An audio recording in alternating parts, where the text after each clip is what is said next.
Hello friends, how are you? Hope you are doing well. Continuing our discussion with respect to ESG, sustainability and climate change question and answer which can support you for preparation of the interviews. So we can say next question is about what is the meaning of life cycle assessment? Life cycle assessment is a cradle to grave analysis technique to assess the environmental impacts associated with all the stages of the product's life, and which is from the raw material extraction through the material processing, manufacturing, distribution, and uses actually. And next is about what is the meaning of water footprint.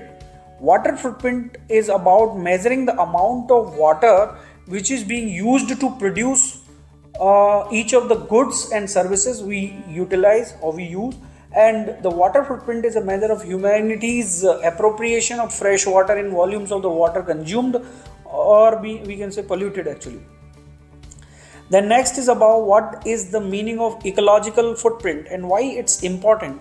So ecological footprint means it is measuring the biological productive area needed to provide for everything that people demand from nature, like we can say fruits, vegetables, meat, fish, wood, cotton and other fibers, and as well as absorption of the carbon dioxide from the fossil fuel burning and spaces for the building and roads actually. So this all comes under the ecological footprint. Next, very interesting topic which is about what is the meaning of blue economy. Till now you might have heard lot many times I was utilizing the word of low carbon economy, green economy, but now we are discussing about blue economy. Blue economy is nothing but, according to the World Bank, blue economy is the sustainable use of the ocean resources for economic growth, improved livelihood and the jobs while preserving the health of the ocean ecosystem. So we can say all economic activities related to oceans, seas, coasts are coming under the blue economy actually. So similar to green economy, the blue economy also aiming for improvement of the human well-being and social equity while significantly reducing the environmental risk and ecological scarcity as well. So we can say that there are multiple business operations or business activities which are depending upon the oceans, seas and the coast. These all economic operations are coming under blue economy. Next is about what does the meaning of product stewardship. Product stewardship, this is a product centered approach for environmental protection actually. So also now known as extended extended product responsibility, EPR. So product stewardship calls on those in the product life cycle, manufacturers, retailers, users, disposers, and what they are doing exactly to share responsibilities for reducing the environmental impact of the product, starting from the the raw material extraction from the mining till the final disposal or treatment of the products actually. So this is what is about sharing the responsibilities for protecting the environment. So we call it product stewardship or extended product responsibility. Next concept is concept of ethical probity, which is defined as evidence of ethical behavior in organizational processes and strictly adhering to the standards of integrity, transparency and honesty. And this probity is aiming to maintain the integrity of the organizations by avoiding improper practices and minimizing the conflicts actually. So there are multiple characteristics associated to this concept of the ethical probity, where we include integrity, honesty, impartiality, transparency, confidentiality, management conflicts of the interest, commitment to the constitutional principles, accountabilities, dedicated and we can say selfless public services. So these are all coming under the concept of ethical probity.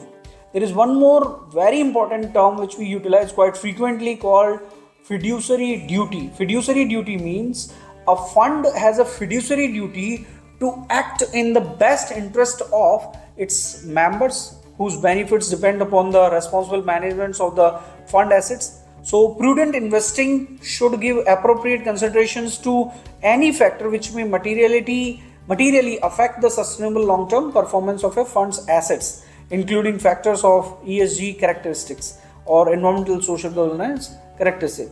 So let's say, suppose if I say a doctor is having their fiduciary duty towards their patients, right, as an example. So similarly, fiduciary duty means we can say duty of care, duty of loyalty as well. Next is about what does social licensing means. Social licensing has been defined as existing when a project has the ongoing approval within the local community and other stakeholders. So ongoing approval or broadly social acceptance, and most frequently as an ongoing acceptance, is coming under the social license. So where we consider all the different stakeholders like customers, governments, employees, suppliers, lenders, communities, societies and owners for this, right? Next is about what is the meaning of green agenda. Green agenda typically concerning the ecosystem protection, environmental protection, mitigation of the loss and the deterioration of the natural life support systems, and we can say the prevention of the degradation of natural resources such as water, forests, soil and biodiversity. Next terminology is about what is the meaning of brown agenda. Brown agenda, which is focusing on the human well-being related to the social justice and the immediate problems at the local level, especially in the developing countries. So brown agenda denotes concerns about urban development, urban poor, we can say local direct threats to the human health, human livelihoods in urban belts and local vulnerability areas as well. So this is the meaning of brown agenda, which is associated with the social part actually. Next is what is the meaning of externalities in the sustainable development. Externalities, it can be positive or negative outcome of any economic activity which affects a third party that is not directly related to the activity itself. So for an example, erosions and chemicals runoff caused by building roads, which causes water pollution further, we can say downstream, is an example of a negative externality. But for externalities like it's a cost or benefits imposed on a third party which is not factored into the final price. So there are four main type of externalities like positive consumption externalities, positive production externalities, negative consumption externalities or negative production externalities. So we think about certain positive externality examples like health programs, early year education system, subsidized bikes scheme in the urban area, bicycle schemes, public libraries, community spaces, sharing economies, museums and galleries, free school meals or nutritional advice in the school. So these are certain examples of the positive externalities. But what about the negative externalities? Think about the air pollution from the smoking, noise pollution, household waste. We can think about the traffic congestions, litter from the tourism activities as well, and even think about the impact of the additional burdens on the families also. So these are certain type of negative externalities examples. Now what is the meaning, what is the difference between short-termism and long-termism? Short-termism refers to, we can say, excessive focus on short-term results only at the expense of long-term interests. So short-term performance pressures on investors can result in an excessive focus on their parts on quarterly earnings with less attention paid to the strategy, fundamentals and long-term value creations in terms of ESG as well. But in long-termism, which is referring to such strategy where corporations prioritizing the long-term value creation and long-term investments over short-term gains and trading, another way is to focus on corporate policies which address long-term sustainability issues related to the environment, governance and social concerns actually. Think about why do the companies not take any ESG issue into consideration in their investment analysis and investment decisions. So what are the problems, what are the barriers actually? So maybe we can say there is a lack of demand from the client or investors about the ESG issues integration, and these issues are not material, no added value. That's what the organizations are thinking.